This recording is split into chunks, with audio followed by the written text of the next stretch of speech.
We gaan naar Sint-Huybrechts-Lille. Dat is in Belgisch Limburg met de gilde Sint-Sebastiaan. Het muziekkorps wil nog wel eens meedoen aan wedstrijden. Bijvoorbeeld het Wereldmuziekconcours in Kerkrade, Nederlands Limburg. Waar ze zeer succesvol zijn geweest. Bert Hermans leidt het trommelkorps van Sint-Huybrechts-Lille.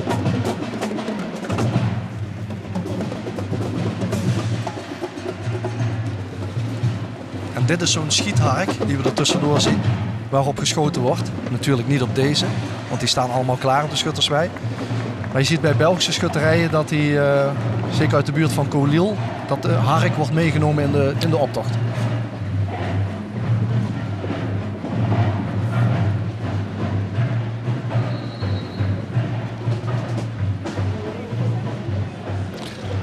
Kijk, let eens op de...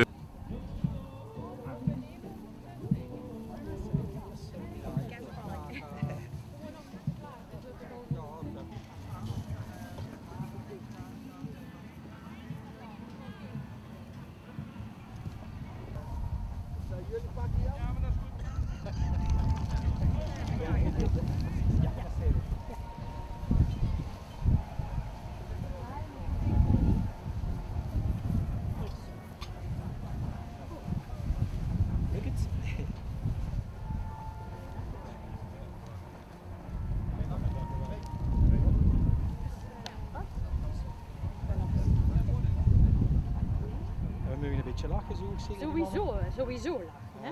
Niet te kort tegen niet instaan, een beetje uit elkaar staan. Goed zo. Ja.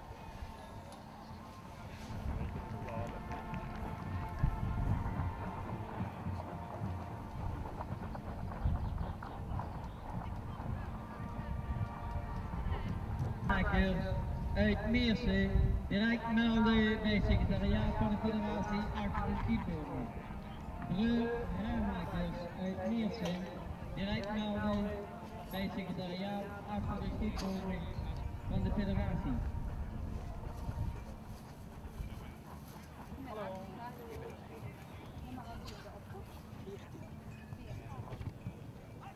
Belgische exercitie? Heel veel.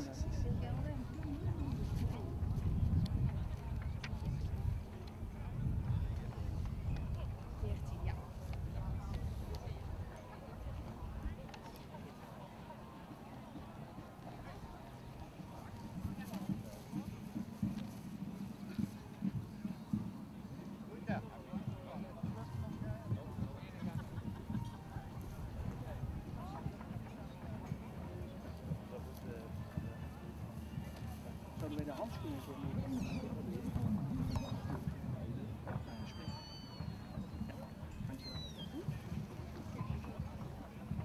Wij op schoen zien? Ja.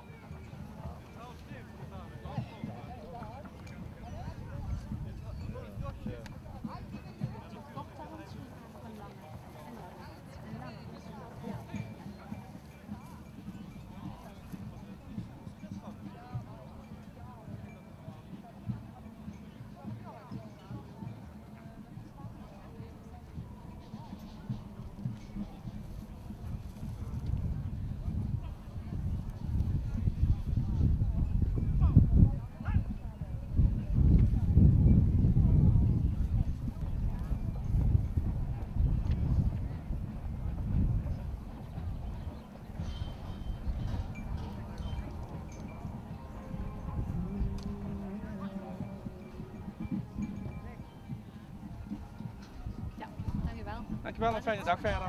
Dankjewel. Tot ziens. Voelt het verschil al? Ja. Bruno was het toch? Hè? Ja, Bruno. Ja. Ja, Bruno, hoe spannend was dat hier om u te presenteren?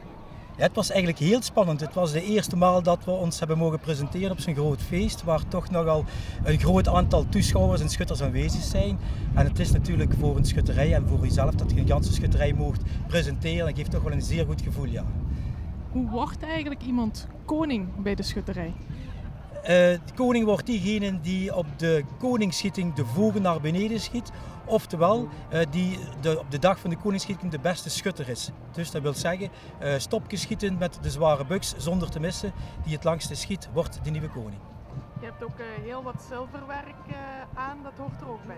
Dat hoort erbij. Het is het echte koningszilver met centraal de vogel die dan een symbool is voor de vogelschieting. En voor de rest zijn het allemaal zilverschilden, zilverbreuken die geschonken zijn door de koningen die de schutterij gekend heeft. Die mooie dame naast jou, heb je die zelf mogen kiezen als koningin? Die heb ik zelf mogen kiezen en het is inderdaad een hele mooie dame. Dat is de reden dat ik ze gekozen heb. En het is ook nog een nichtje, wat het ook nog eens bijzonder aangenaam maakt. Jij heb je net ook nog apart gepresenteerd.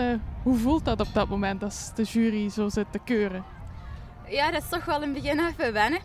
Maar uiteindelijk is dat wel heel leuk. Zeker als je goede reacties krijgt, is dat fijn. En zo ook, ja, het is dus iets anders, hè. Dus ja, het is zeker de moeite.